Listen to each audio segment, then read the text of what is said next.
Eu queria que você falasse um pouco mais sobre o encontro com o Odilon.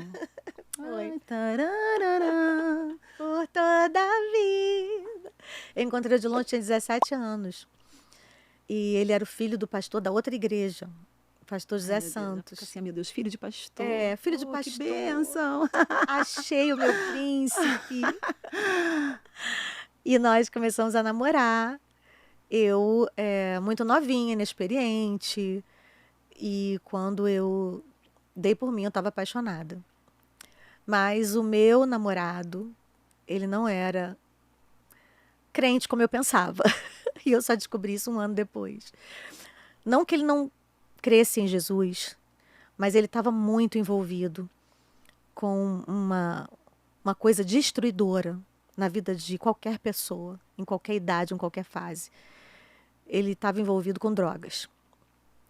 E a droga, o vício, ele é um fator limitante. Ele é algo que te atrasa, que te prende, que te impede de viver o teu propósito. E o Odilon ficou preso nesse lugar durante 11 anos. Quando eu o conheci, ele já estava há alguns anos, mas eu não sabia. E aí, os pais dele vieram conversar comigo, a mãe, as irmãs, me contaram. Só que eu já estava apaixonada e eu falei assim: vou encarar essa.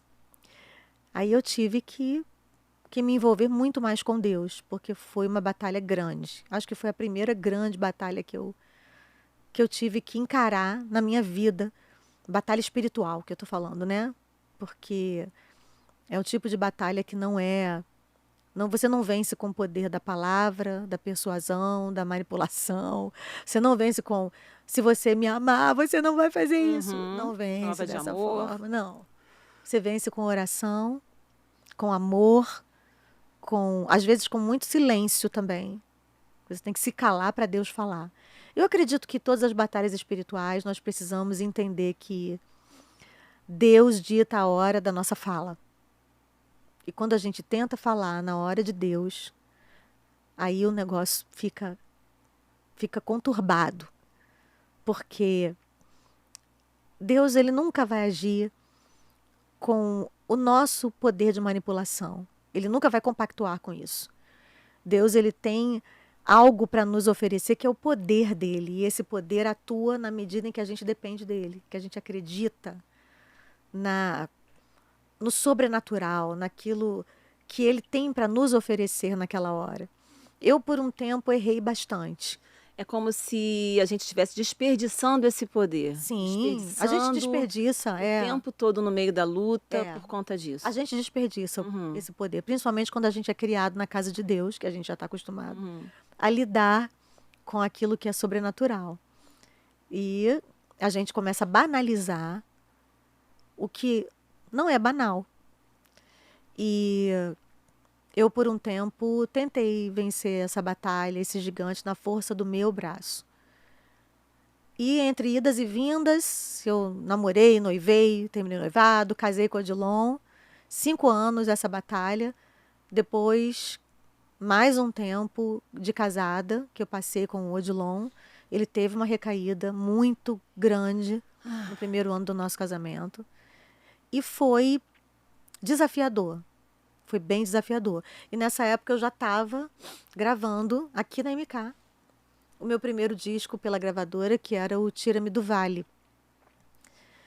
E eu pensei, meu Deus, não vai dar bom isso. Como que eu vou conseguir dar conta de ser uma cantora, uma adoradora? Eu já tinha noção do chamado que Deus tinha na minha vida, já tinha dito sim para esse Uhum. chamado, já estava engajada nesse projeto, mas olhava para o Odilon e falava: Meu Deus, e como é que vai ser isso?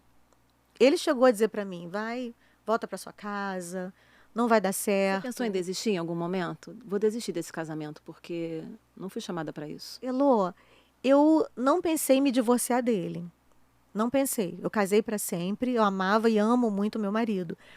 Mas eu sofria tanto, tanto, com a possibilidade do Odilon chegar, de eu receber uma notícia que ele tinha morrido no morro tal, na comunidade tal, enfim, no meio de um tiroteio, Nossa. nos lugares, na boca de fumo tal, onde ele ia buscar as drogas. Era muito triste. E eu era muito nova. Então, eu não compartilhava isso com os meus pais, porque eu tinha no meu coração uma esperança de que um dia ele ia ser liberto, eu ia perdoar, e se eu ficasse falando mal dele, ninguém ia perdoar. Uhum. Eu tinha essa certeza no meu coração, e essa certeza só pode ter vindo do Espírito Santo. Porque hoje em Então, eu não dia. tive vontade de desistir, mas o Odilon chegou a me sugerir: volta para casa dos seus pais, porque eu Uhum. não vou mudar. Mas eu, naquela hora, lancei uma palavra, aí o poder da palavra profética, né? Porque ele disse: volta para casa dos seus pais, porque eu não tenho jeito. Eu olhei para ele e falei assim: eu fico com a promessa. Deus me prometeu que eu ia casar com um homem de Deus.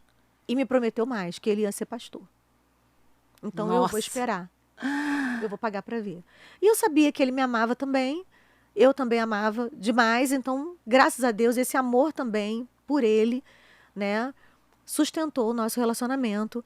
E a presença de Deus. Quando eu falei: Deus, a partir de agora não vai ser mais do meu jeito, não vou mais gritar, não vou mais fazer do meu jeito, Deus entrou em ação ali, sabe? Foi muito instantâneo, Lô. Porque hoje a gente vê o fim dos casamentos tão Por qualquer banalizados coisa, por é. qualquer coisa. E aí, quando você dá um testemunho como esse, eu de verdade, né? Eu peço que o Espírito Santo, neste momento, esteja falando a muitas Amém, pessoas. amém.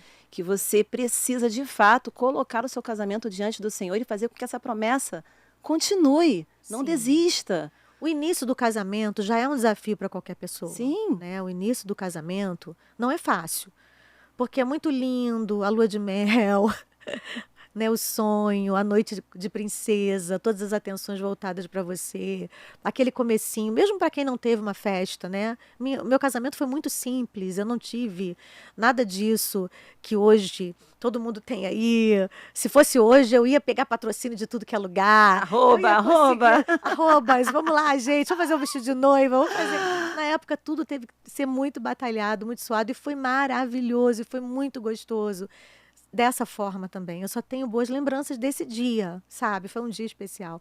Mas o começo foi tão desafiador, porque são duas pessoas, duas culturas, duas famílias diferentes. Você coloca ali, fecha a porta e sai. Vira hospício. E o Odilon ainda tinha esse agravante, né? Essa questão das drogas.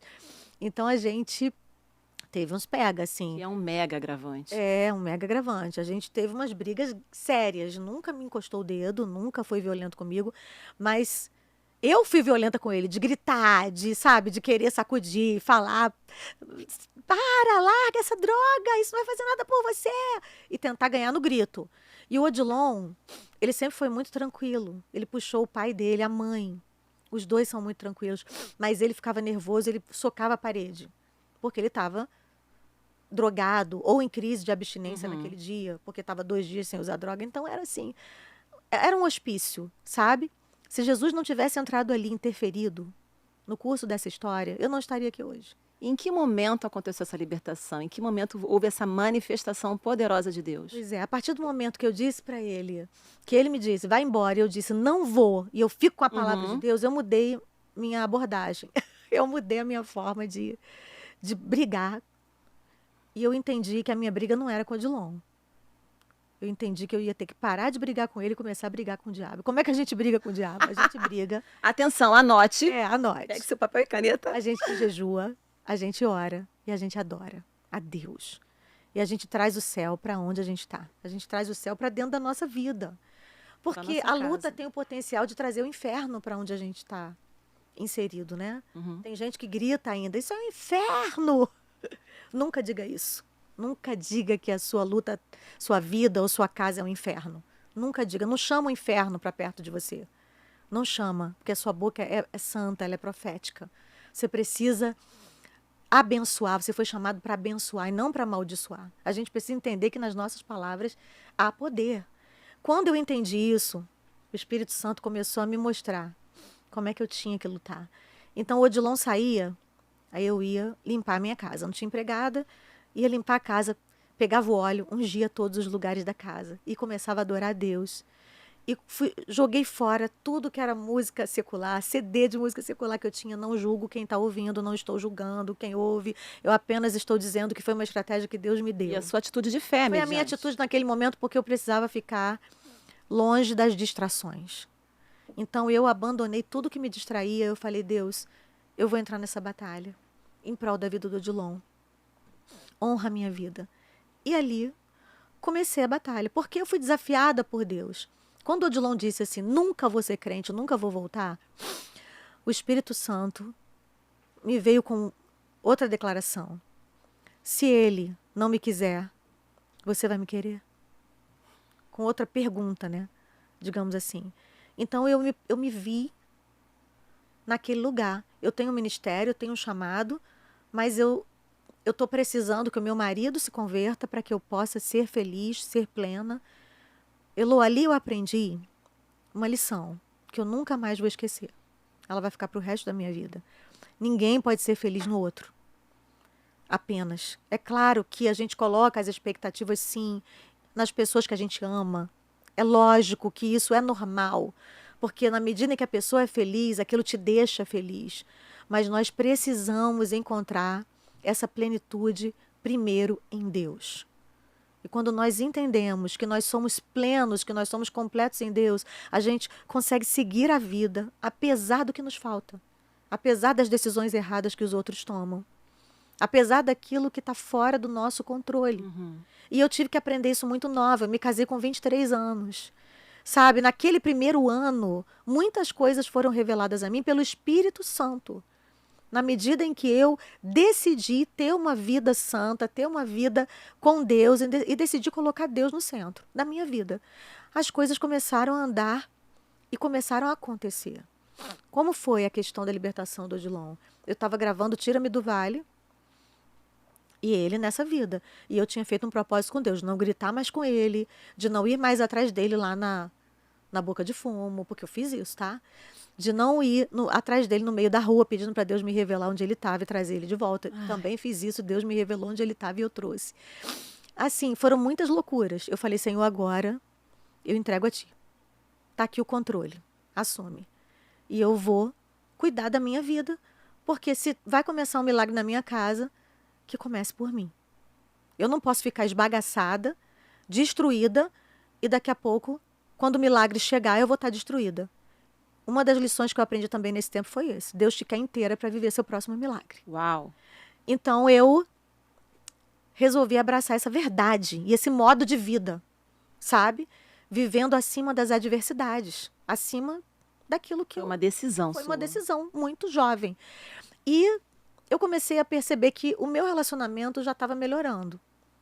Até que um dia eu vim aqui colocar a voz na música Tira-me do Vale. E eu estava aqui com o meu produtor, na época era o Emerson Pinheiro, e eu pedi licença, fui no banheiro para orar. E me ajoelhei no banheiro, ali embaixo, aquele mesmo banheirinho onde a gente, do lado da sala de maquiagem, e eu pedi a Deus, Senhor, me dá um sinal hoje de que eu estou na direção certa, porque eu estou tão cansada, eu estou tão exausta dessa batalha. E eu vou chegar em casa hoje, e o Odilon vai chegar de madrugada de novo, e eu vou ter que fingir que nada aconteceu. Eu vou ter que ficar calma. Minha vontade era gritar, mas eu tenho que ficar calma. Mais uma vez, me ajuda, me dá um escape. Eu já tinha orado assim tantas vezes, mas naquela vez ali, Deus respondeu. Por isso que eu digo, não desiste de orar, não, porque vai chegar o dia da resposta. Sabe, às vezes a pessoa está naquele desânimo, pensando, eu já oro há tanto tempo e nada acontece, mas chega o dia do de repente de Deus. E esse foi o dia para mim. O inesperado. Foi o dia do inesperado. Claro que eu tinha fé o suficiente para crer que Deus podia. Eu só não sabia que era naquele dia. E quando eu cheguei em casa, o Odilon não estava. E eu esperei até de madrugada. E quando ele chegou, eu estava lá deitada na minha cama, fingindo que estava dormindo. Essa é a melhor parte. E aí ele se ajoelhou ao pé da cama e falou, Êxola, ora por mim. E faz a seguinte oração, ou Deus leva ou Deus transforma. Mas do jeito que ele está, ele não quer ficar. Se ok, viúva, não vou ficar. Exatamente. E eu fiz essa oração de entrega. Foi difícil, foi duro, mas eu entreguei. Teve medo de fazer essa oração? Muito. Muito. Muito, porque naquele momento ali, era tudo ou nada. Eu não estava orando só pelo meu marido, estava orando por uma pessoa eterna que estava colocando na mão de Deus a sua eternidade. Uau. E estava dizendo, eu não quero ir para o inferno. Eu quero ir para o céu. E eu não vou para o céu se eu continuar nessa condição. É o tudo ou nada. Ele tinha essa consciência. E eu orei por ele. Botei a mão na cabeça dele, orei e entreguei. E os dias se passaram, o Odilon se programou para ir no retiro, ele ficou em casa, claro, teve uma crise de abstinência, mas ficou firme. E eu percebi que ele estava alvoroçado, que ele estava ansioso, mas ele segurou firme. E o Espírito Santo entrou em ação ali, dando poder para ele, dando força.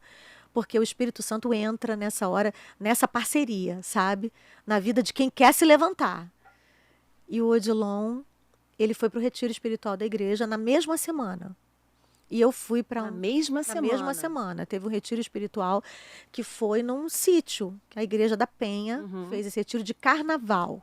Porque o carnaval era o inferno na terra para quem... Continua sendo. Continua, mas para quem era casada com uma pessoa dependente química, Sim. para quem é, eu sei que é, né, a pior época, uma das piores épocas. E o Odilon falou, eu vou para o retiro. Eu dei glória a Deus e eu tinha uma viagem marcada com a pastora Antonieta Rosa. Eu não tinha disco pronto ainda. O meu disco ainda não estava pronto, mas ela quis me levar nessa viagem porque Deus quis que eu vivesse esse momento profético, que eu vou contar aqui. E eu fui para o Macapá, para o outro lado do Brasil, participar de um evento de jovens. Eu, a pastora Antonieta Rosa e a Josiane. E Olha a Josi aí de a novo. Josiane. E a gente cantava as músicas do Altos Louvores. O Voice não existia, tá? Cantava as músicas do Altos Louvores, cantávamos as nossas canções. E no último dia daquele retiro, daquele evento, a pastora Antonieta pediu para nós orarmos pelos jovens, pela batismo com o Espírito Santo, para que eles fossem batizados. E eu comecei a orar. Só que naquela hora, era o último dia, no dia seguinte eu ia voltar. Naquele retiro, naquele hotel que nós ficamos, né? Porque nós ficamos num hotelzinho ali próximo à igreja. Não tinha telefone, eu não tinha telefone celular. Estou falando de 27 anos atrás. Eu não tinha celular. Nunca para saber as notícias, como é que ele Não está, como é tinha, que está indo exatamente. tudo. Não tinha notícia. E onde ele estava também não tinha telefone, não tinha como. E ali eu estava vivendo um céu na terra, ok? Porque eu estava ali só poder, gente sendo curada, sabe? A pastora Antonieta, Deus usando ela é uma profeta de Deus. E eu ali do lado, vendo tudo aquilo. Gente, o meu milagre, cadê? O meu coração, assim, feliz, mas quando chegou no último dia, eu falei, vou voltar para casa. Será que o Odilon está em casa? Será que ele foi para o retiro? Será que ele fugiu do retiro? O que aconteceu? Meu Deus! E o medo tomou conta do meu coração. E aí, naquela hora em que eu estava pensando isso, veio uma irmã rodopiando pelo meio da igreja. E falando em mistério. As Eu melhores. sou assembleana, tá, gente? As melhores que tem. E naquela hora eu falei, para que isso, né? Meu Deus, por que a irmã não vai lá Varô, só? roda pra lá, A irmã varô. não vai entregar o mistério não é comigo. É, por que ela não vai entregar o recado? Mas para que isso? Eu querendo dizer como é que o Espírito Santo age. Escreve um bilhete. É. Aí eu falei, eu vou lá no banheiro. Eu fui no banheiro e a irmã foi rodopiando atrás de mim. Ah, não, no banheiro. Foi. E aí, quando eu cheguei Bateu na lá, porta ou estava bateu na aberto, porta. gente? Não, eu entrei no banheiro. E aí, daqui a pouco eu ouço aquele toque, a irmã falando de mistério do lado de fora. Eu falei, eu não tô acreditando. glória. Quando eu abro a porta, eu ouço aquela voz. Por que você está preocupada com aquele que ficou lá? Ah, não. E ela me disse, quando você chegar lá, você vai ter uma surpresa. E eu vou usar vocês dois na minha obra. E vocês vão ultrapassar fronteiras. Vocês vão viajar por esse mundo afora pregando a palavra. E liberou uma palavra para mim e para a Josiane também, dizendo que nós teríamos um ministério juntas. E eu não sabia do que se tratava. Gente, eu Deus achei, fala. eu pensei, gente, ela está confundindo o Altos Louvores, já acabou, eu já saí. O que será que ela está Nem falando? pensava no Voice, nem existia possibilidade. Nem possibilidade existia. ainda. Até porque quando o Voices foi idealizado, era eu, Marina e Fernanda, Uhum. né? E aí depois, a Josi e a Lislane vieram para fazer um apoio de vocal e elas acabaram ficando. Quando eu vi o Voices, eu falei, olha aí. E não só isso, né? A Josiane, a pastora Josiane, hoje ela é pastora na DEVEC global lá, o pastor Odilton, marido dela, é o vice lá, junto com o pastor Silas Filho. E nós temos um ministério juntas. Nós caminhamos juntas há 30 anos. Né? Tudo que foi Será que dito essa ali profeta está assistindo se esse cumpriu. podcast? Então, eu não sei, porque eu nunca mais a vi. No céu, eu vou querer. Varoa, vê-la de se você novo. estiver por aí, deixa um comentário aqui, Varoa. Deus te abençoe. Quiser Eu falar sei alguma coisa que- comigo também? Escreve aqui. É. Eu sei que quando Deus quer falar, né, Elô, ele vai, ele manda Não tem atrás. Eu acho jeito. Vai perigoso esse até no negócio das banheiro. pessoas irem atrás dos profetas e dizerem, profetiza uma coisa aqui para mim, ora por Sim, mim, já sim. esperando que a pessoa diga alguma coisa, porque a maior profecia, a infalível, é a palavra de Deus. E quando Deus quer usar alguém com esse dom, ele, ele usa. E não precisa você ficar cavando e Ir em cutucando. busca disso como uma Né? Vai para a igreja, vai todo dia para a igreja, meu filho. Tá precisando ouvir a voz de Deus? Abre a Bíblia toda hora e lê busca em voz alta, frenética. que você vai ouvir a Vai voz de ouvir, vai Deus. É. ouvir. Mas, assim, foi muito certeira aquela palavra. E quando eu voltei para casa, de fato, o Odilon estava transformado. E nunca mais, nós tivemos um episódio de uso de drogas, né, na vida do meu marido. E eu sou muito grata a Deus por esse milagre, que me encoraja, que me dá força para acreditar que todos os próximos milagres, eles também serão possíveis na vida de todos aqueles por quem eu tenho orado. Porque o Deus que fez na vida do Odilon, ele é o mesmo ontem, hoje e eternamente. Você, mulher que está aí passando por esse desafio com o seu marido, continue firme na torre de vigia, ou tenha orado pelos seus filhos, não desista deles. O nosso papel é orar e amar. Transformar é com Deus. Nós nunca poderemos fazer a parte do Espírito Santo. Essa parte cabe somente a Ele. Nossa parte é não desistir jamais.